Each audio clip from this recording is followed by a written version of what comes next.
حضرت صدیقہ رضی اللہ تعالیٰ عنہا سے روایت ہے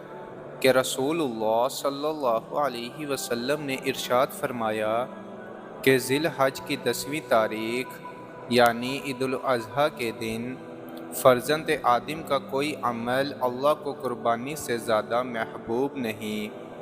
اور قربانی کا جانور قیامت کے دن اپنے سینگوں اور بالوں اور کھروں کے ساتھ زندہ ہو کر آئے گا، اور قربانی کا خون زمین پر گرنے سے پہلے اللہ تعالیٰ کی رضا اور مقبولیت کے مقام پر پہنچ جاتا ہے۔ بس اے خدا کے بندو، دل کی پوری کوشش سے قربانی کیا کرو۔ حضرت زید بن ارقم رضی اللہ تعالیٰ عنہ سے روایت ہے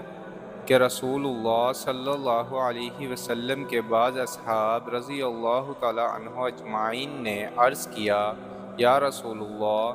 ان قربانیوں کی کیا حقیقت اور کیا تاریخ ہے؟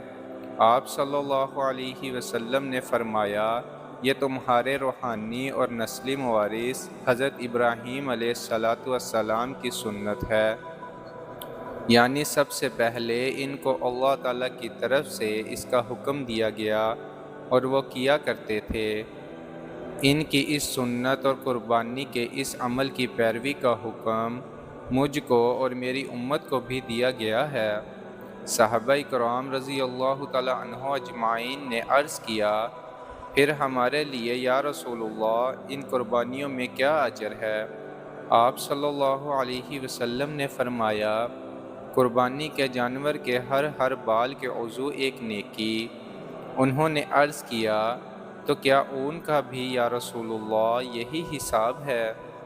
اس سوال کا مطلب تھا کہ بھیڑ، دمبا، اونٹ جیسے جانور جن کی کھال پر گائیں، بیل یا بکری کی طرح کے بال نہیں ہوتے بلکہ اون ہوتا ہے، اور یقیناً ان میں سے ایک ایک جانور کی کھال پر لاکھوں یا کروڑوں بال ہوتے ہیں، تو کیا ان اون والے جانوروں کی قربانی کا ثواب بھی ہر بال کے عضو ایک نیکی کی شرح سے ملے گا؟ آپ صلی اللہ علیہ وسلم نے فرمایا، ہاں، اون والے جانور کی قربانی کا اجر بھی اسی شرح اور اسی حساب سے ملے گا کہ اس کے بھی ہر بال کے عضو ایک نیکی